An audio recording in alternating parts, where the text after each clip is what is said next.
Hello,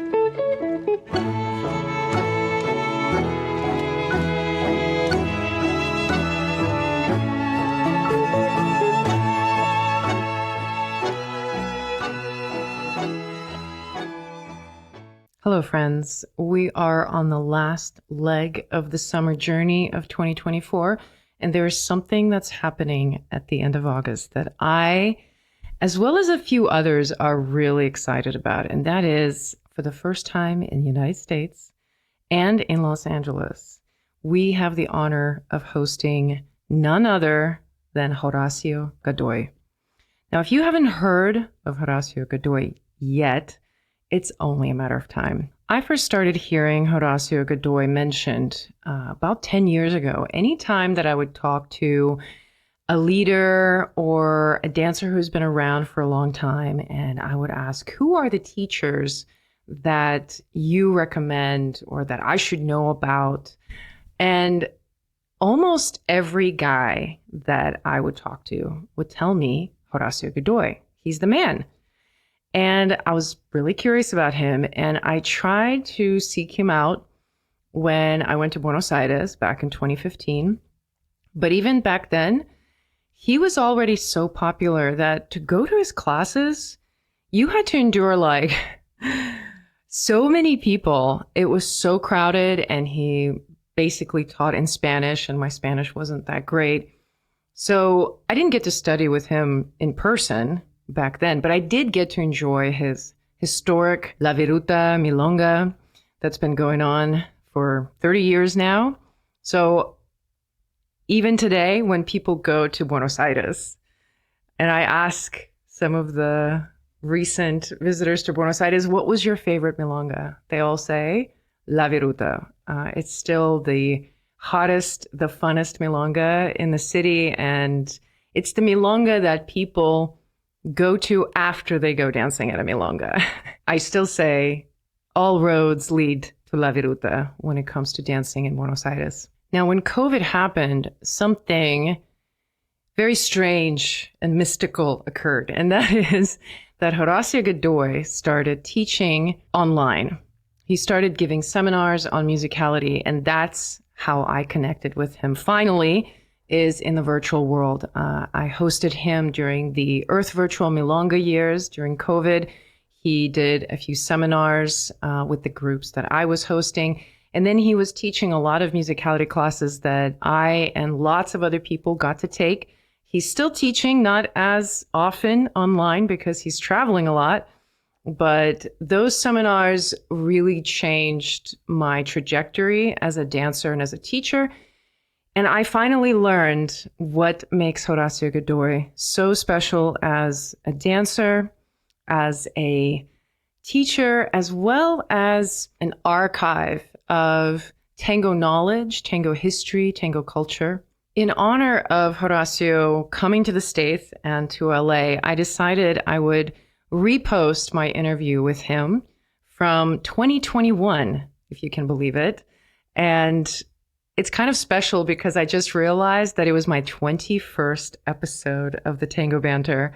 So there's a little bit of magic there. I feel like the conversation that I didn't remember a lot of it, but looking back, it's an interesting record of what it was like around COVID time, as well as right after, and what we were going through together in the tango communities around the world. I think what surprised me the most about Horacio in our conversation is that I learned that he actually started DJing tango before he danced tango, which is really unusual.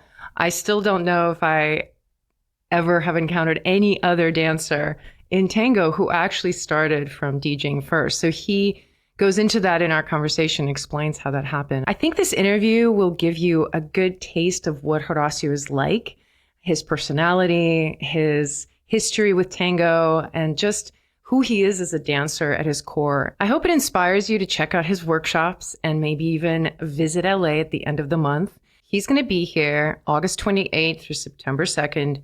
He's teaching a lot of different workshops that are available a la carte. He's doing a DJing workshops. There's going to be 3 milongas. He's going to perform. So I think it's going to be a really fun weekend. I'm going to be there. I would love for you to be there. If you're interested, check out the link in the show notes that has all of the information. Let me know if you have any questions. And just so that you get a little bit more inspired, I've included a link to one of my favorite performances by Horacio just to show you his style. And on a personal note, I feel like a lot of what we see in tango performances and tango teaching these days is very much coming from the tradition of either salon dancing or performance stage kind of aesthetics, which is all amazing and it's beautiful and it's great.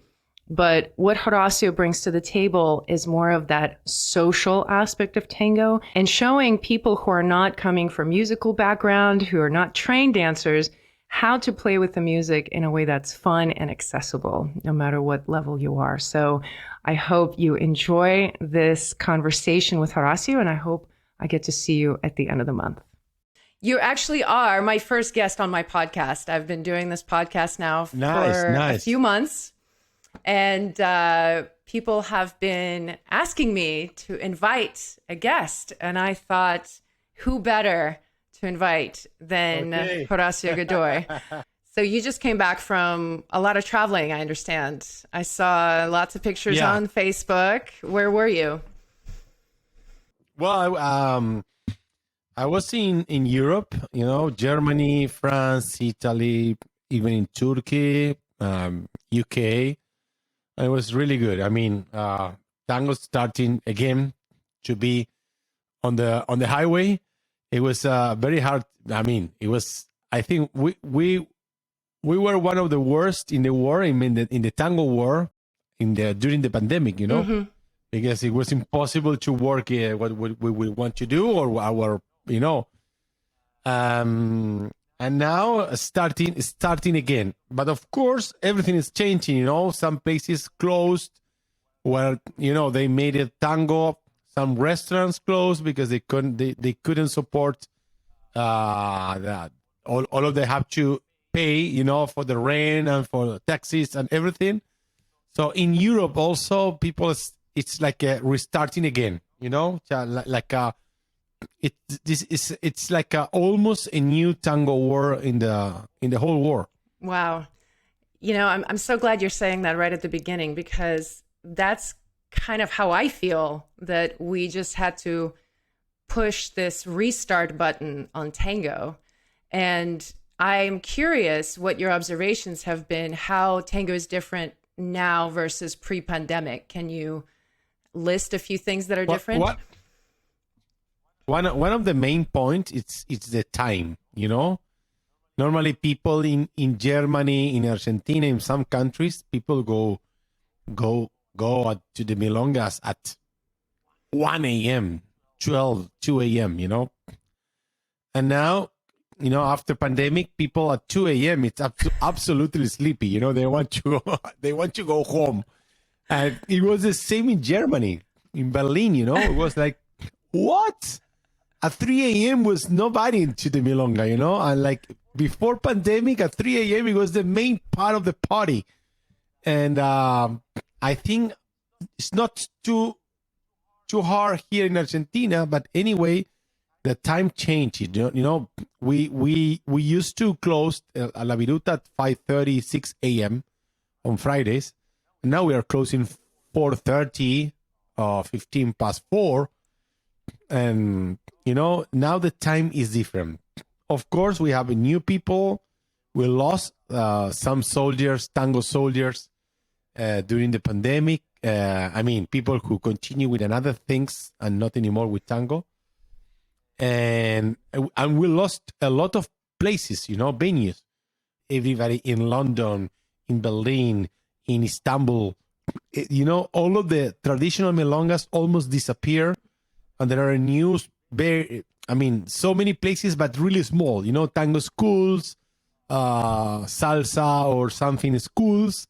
So during the night, they just open, they put some chairs, and it's a milonga.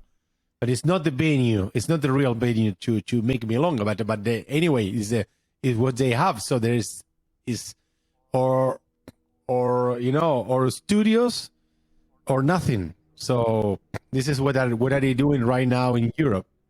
And do you find that the numbers that you're seeing are also lower? Are you seeing less people attending festivals, for example, or marathons? Yeah, I think so. I mean, it's well. I had a good experience, but anyway, I think what I saw is like something like a 20% or 30% less.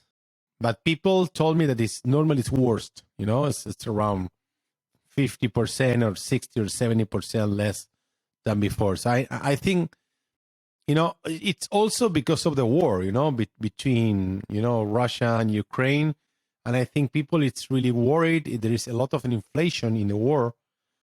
So 1 liter of gasoline in Berlin right now is €2, and before the war it was 120. So everything is changing. People is really worried, and that's why the people prefer to don't spend a lot of money, because they don't know what's next. So they are really careful at home, trying to keep the money at home and to say, okay, money for food, money to pay the rent, money for for just to live, but something to enjoy this life. I mean, tangos, cinemas, theaters. People are really worried. I trying to keep the money just to be safe.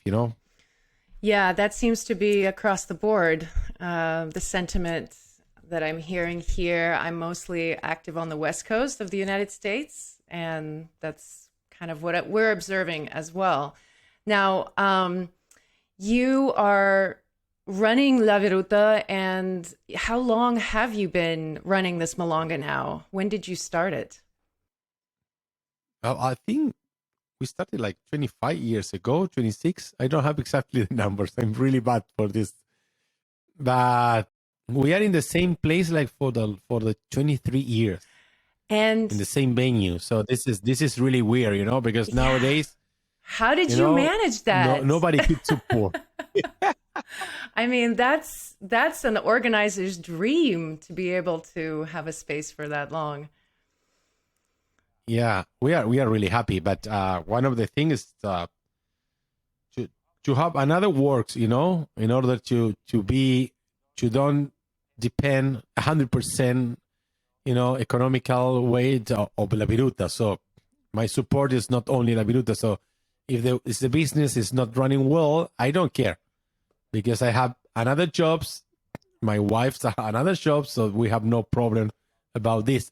I mean, so we could we could enjoy La Viruta without pressure.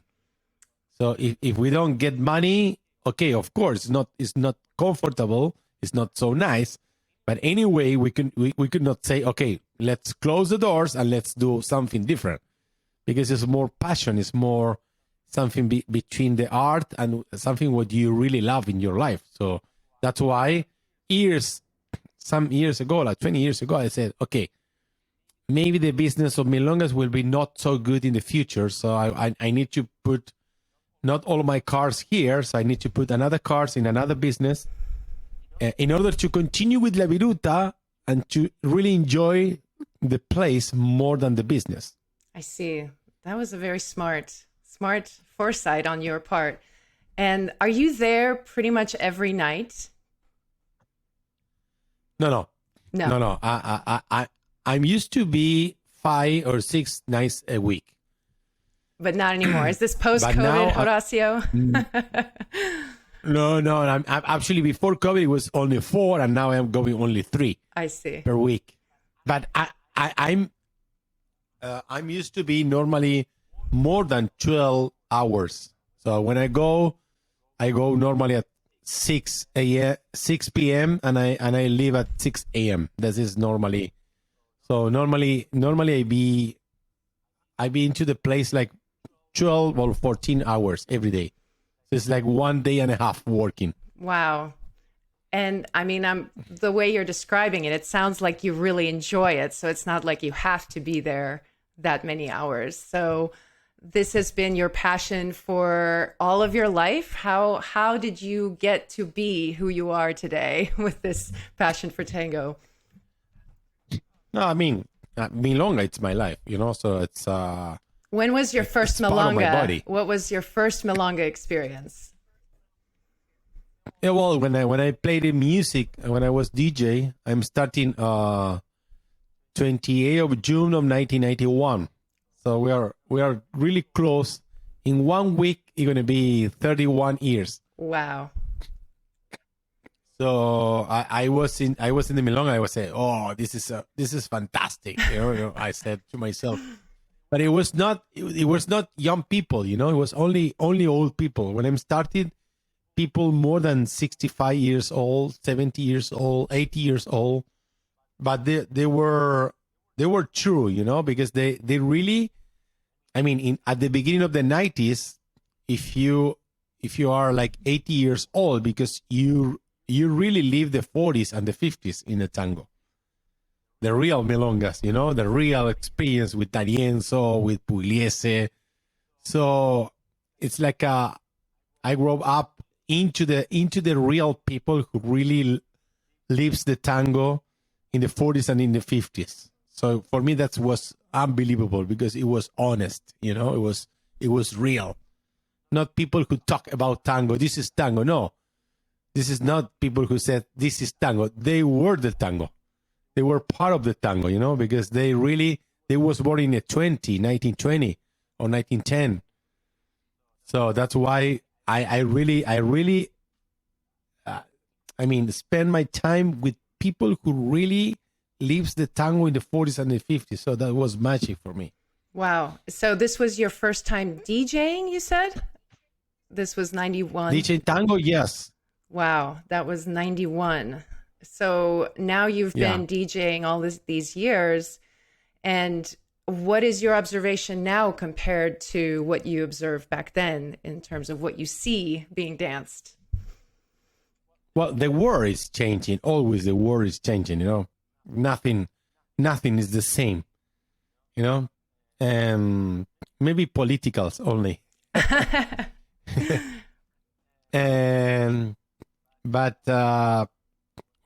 We lost the real soldiers, the tango soldiers, the people who really lives the 40s and the 50s in Argentina, the golden period.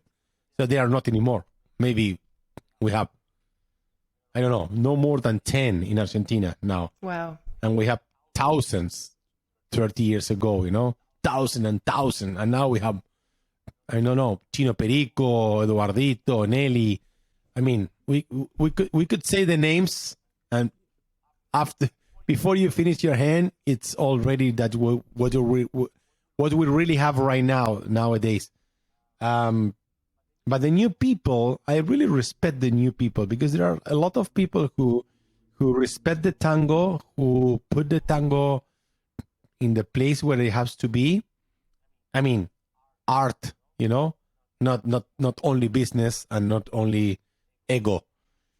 So it's part of the arts to respect the orchestras, who was D'Arienzo, who was Troilo, people who's still learning, who knows a lot of tango, good DJs, good dancers. Of course, it's just a really small part of this community. But anyway, the other part of the community, I waiting for them because they're going to be much better in the future. And how old were you when you started dancing tango? 1991, I was 5 years old. Wow. Because now I'm no more than 40. Is that true now? Wow. But let me clarify something, because are you saying that you started dancing and DJing at the same time? Were you already? No. Okay. DJing. You started DJing first, and then you started dancing. How does that happen? Because I don't think that happens nowadays. I've never met a dancer who said they DJ'd first and then started dancing. Yeah. But the problem was when I started, I was really, really happy. But people, in Argentina, it's fanatic. It's not about art. It's art, but they are fanatic, like in the sports. So Interesting. they became me absolutely crazy because they said when I was playing, when I put D'Arienzo, the fanatics of Pugliese, they came to me to say, this is not danceable, this is not a good music. So I said, but it's D'Arienzo. Anyway, it's a very bad orchestra. Then I was playing Pugliese, and the fanatic of D'Arienzo, they came to me to say, no, this is not an orchestra. So I said to myself, this is crazy. No, whatever I was playing, it was bad, you know? And some group, it was fanatic, yeah, and the other group, woo. And I said to myself, this is like to be into the stadium, you know? there is no reasons. This is no logic. It's just heart. And I said to myself, okay, I have to start to learn to dance tango in order to have answers, you know? To say, okay, now I know how to dance, so I know what is danceable or not, and I know about the borders, you know? To say, okay, no, this is a border. This is because of you. It's not because of the music. So I'm just starting to dance tango to have answers for the old fanatic milongueros to say this is danceable or not. So that suggests you pretty much grew up listening to tango music. How young were you when you got introduced to tango? Did your parents dance it? No, not dance it, but listening to my father a lot. Because my mother came from the, you know, listening to Argentina music, but for folklore, chacarera, samba. But my father, normally he listened at the car all the time tango. So when I was young, into the car, at home, I was listening tango all the time. And did you, there was a show, a tango show, I've seen it being mentioned. There was like a weekly television tango show at one point. Did you watch that growing up? You mean the old television tango program that was in Argentina years ago? Yeah. I've heard some people saying that they grew up watching that when they were young. Did you? Yeah, did you Grandes Valores del Tango. Yes. That was the name of the program. Yeah, of course. Every time that I came to my grandmother, she was, you know, it was like a religion, you know, to play, to turn on the TV when the Grandes Valores del Tango, the big problem in tango, the biggest program in tango was always in the weekend. Actually, I was there into the program, sitting in one of the tables when I was. Yeah, because my father was fanatic of tango. So when I was like 5 or 7 years old, I was sitting. One of the programs, one of the people into the studio was me. Wow. And so, did you have any dancers that you really admired at that point that influenced your dance once you started dancing? Well, one of them, I think I have 2 of them. I mean, like a man. One is Osvaldo Soto, that he's not anymore with us, unfortunately. And the other one is Gabito, that he's not anymore. So that was for me the two guys who really create art dancing, you know. So that's my inspiration. It's in these 2 guys, Osvaldo Soto and Gabito, and of course milongueros, you know, like Chino Perico, Carlos Moyano, a lot of them. But on the stage for performer, I mean, you know, when you say, wow, I really want to be like this guy, it was Gabito and Osvaldo Soto. Now, I am curious a little bit. I've always wanted to ask you a little bit about your style of dancing, because I've watched a lot of your videos and I've noticed that you dance a lot to earlier Guardia Vieja music like Canaro and tracks that some tracks that I've never heard of that are really good, that I'm surprised are not in circulation.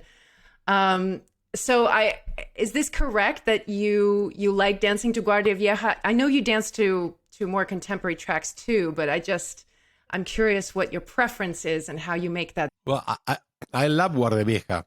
You know, there are some songs that are really nice. The 90% of the Guardia Vieja is really bad, but the other 10% it's really good.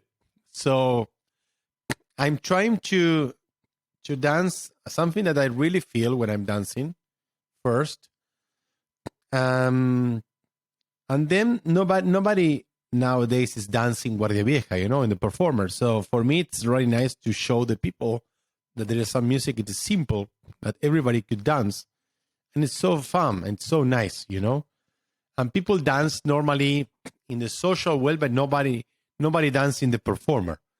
So I want to try to show that anyway you could dance even in the performer, So I'm really enjoying when I'm dancing something that I really like something for Guardia Vieja, that is really good. So now I'm listening to a new song, but it's really complex because the arrangement is complex, even if it's Guardia Vieja.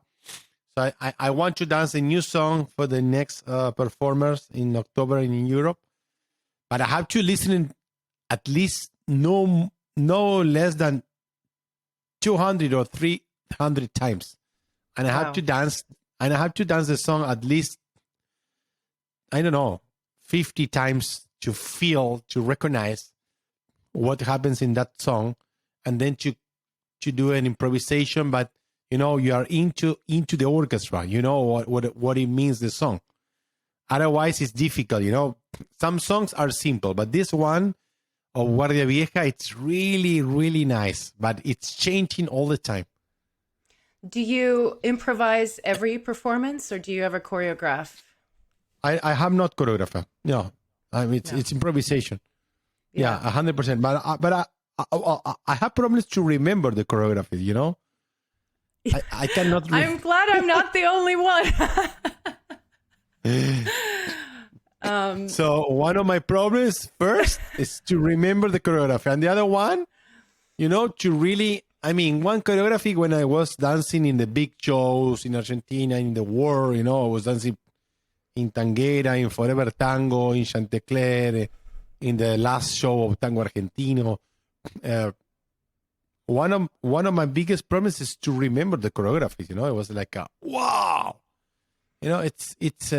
But you could enjoy one choreography when you dance at least 100 or 200 times the same song with the same choreography. So that's when you really start to enjoy how are you dancing. So I don't know if it has any sense to be dancing one choreography for 10 times, the first 10 times that you say, then you could not show anymore, for 5 years the same choreography. But the first 10 times it's like almost nothing. Because it's hard, the choreography is not fluid, So that's why I think at least now it's not anymore for me. I really appreciate you saying that, because one of the things I get from watching you dance was this feeling of, oh my God, that's so simple. That's so simple. Like when I watch you dance, there is that feeling like, oh, I could do that, versus when I watch a lot of the choreographies, a lot of times I'm like, there's no way I could do something like that. So it's wonderful to learn about your process too, because I've always thought there's something wrong with me that I can't remember choreographies. I tend to shy away from anything like that, and I really just want to be with the song. So it's wonderful to hear that you're kind of resonating with that.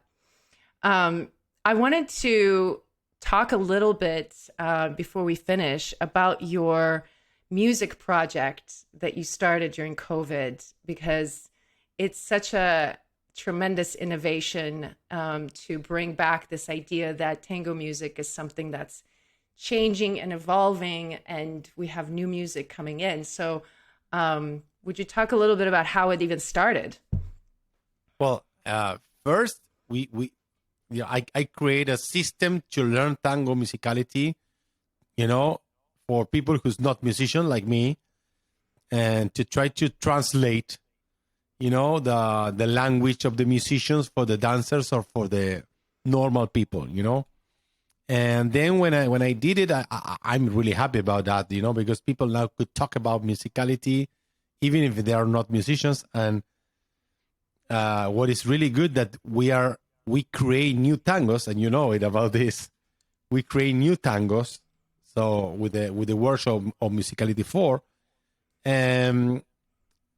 we are right now talking during this week with one of my partners in this Musicality workshop, that is Mauricio host, that we are starting to create a vinyl with the Orchestra Santa Calavera, with the 4 songs that we create during the pandemic with the students, with the 4 songs and another songs, of course, traditional music for the orchestra.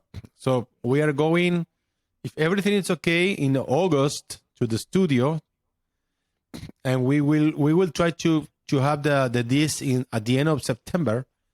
So we're going to create maybe one of the first, if it's not the first one, vinyl, new one, with the orchestra, HD quality for the sound system.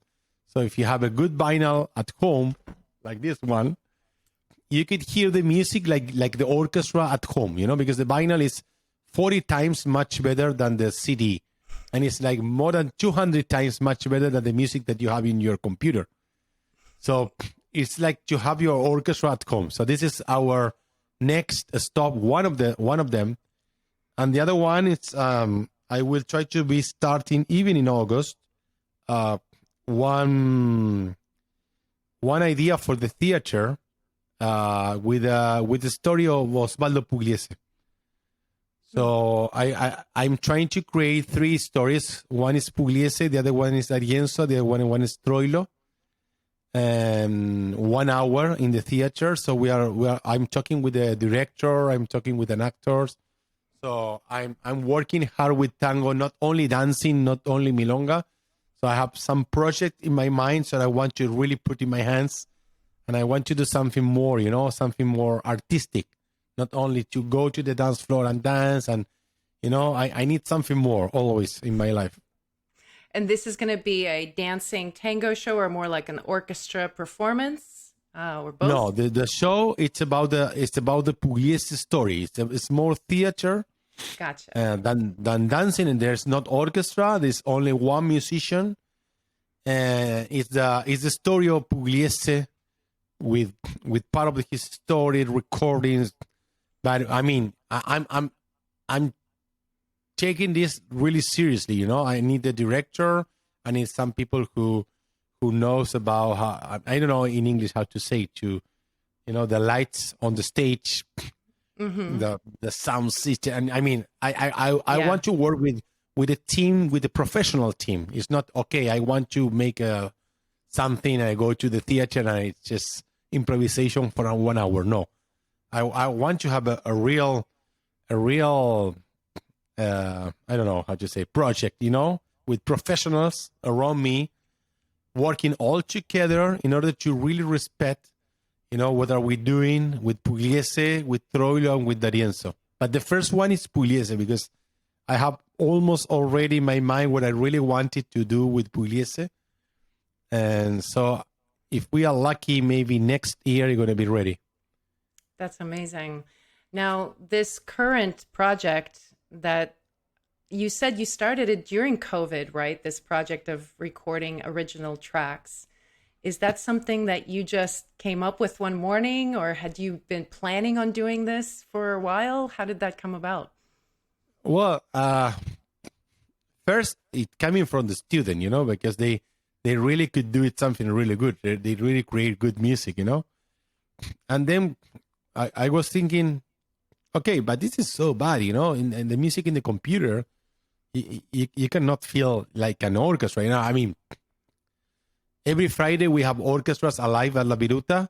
So I could really hear the sound of the orchestra, the power of the orchestra. It's not the same that you could hear in your computer, even with good speakers. It's another quality. So it's like a new television with the old televisions, the same with the sound, And I said to myself, okay, but this is not enough, because now we have an amazing tango. We have an amazing orchestra, but very bad quality. So I said to myself, no, let's do this. Let's start it to do it something different. Let's start it to do something in vinyl, in the high quality. So there are a lot of people now in the world that they really love the vinyls. So, and they really have the machines, to play the disc. So Yes. this is one of my feelings, to play music at home and to say, look, this is really nice. Yes, I recently just learned about the magic of vinyl myself, and finally played this vinyl record that I've had for a long time on a record player, and I played it for my students during a practica. Nice. And I played one song that was just on Spotify, and then the same song on vinyl, and kind of had them experience it, and they were like, majestic, I think was the word that was used. Yeah, it's such a beautiful project. So the project that you're doing right now, you've been teaching people musicality online, and for those listeners who don't know, you put your students through 4 levels of musicality, and in that 4th level, people who are not musicians end up helping compose original tango songs. And then you have the orchestra basically translated into an actual song. Now, you talked about that you were going to actually have it performed live. Has that happened? Have you performed the Tanda live, and what was the reaction? Well, I was playing these songs, in the war, even in La Viruta, and the people is really happy. And it's so nice because people try to use Jazam to know the name of the song, and they have to come to me to say, what is this? Well, it's still not in Jazam. It's still nowhere, So when we create a vinyl, you're going to be on the war. So the people is really happy, because it's absolutely danceable. The people is dancing a lot. The 4 songs that we created. The orchestra, it's happy. They play the songs, the 4 songs, in the performer. So there was not just, okay, we have to do this like a work, and then let's continue the traditional songs. No. When they play at the milongas, 2 or 3 of the songs normally are what we create with the group. So this is unbelievable. And there is another guy who listens to the song who say, we have to put the lyrics. So one guy already put the lyrics for one of the songs. Oh, wow. So it's magic. What happens is magic.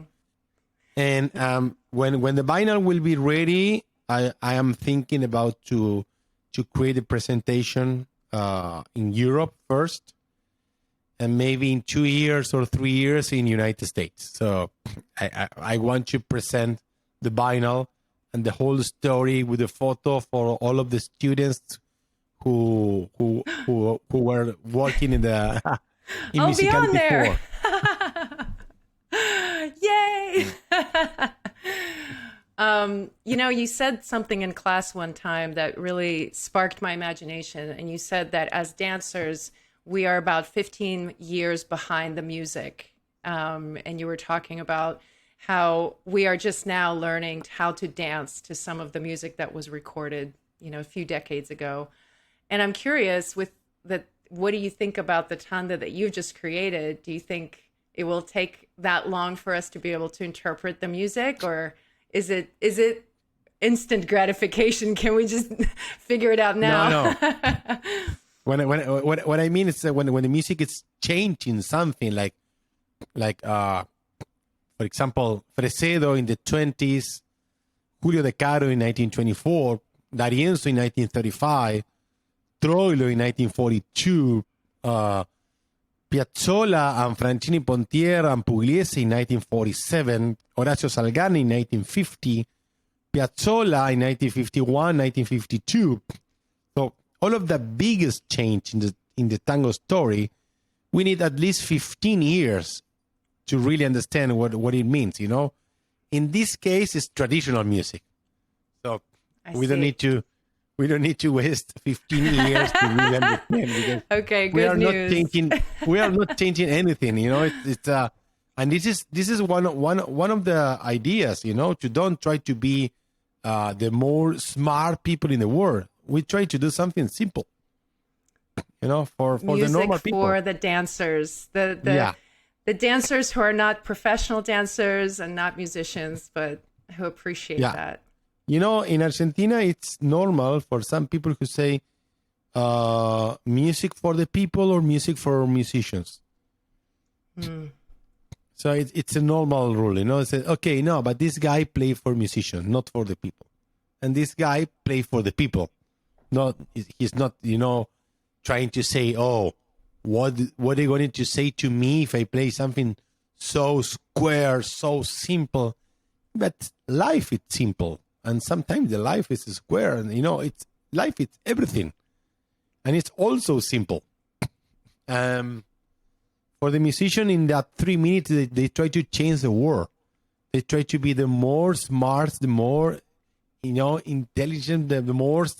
And you say, it's 3 minutes. Come on, you have to tell me a story. You have to, you know, get to the point. You have to be like a movie, not like smart. You know, try to give me sensation. Try to give me something. Try to put something in my chest. Wow. Well, Horacio, thank you so much for spending a little bit of time with me, bantering on my podcast. Very grateful for your time, and thanks for being my very first guest on the Tango Banter. Thank you so much, Ellie.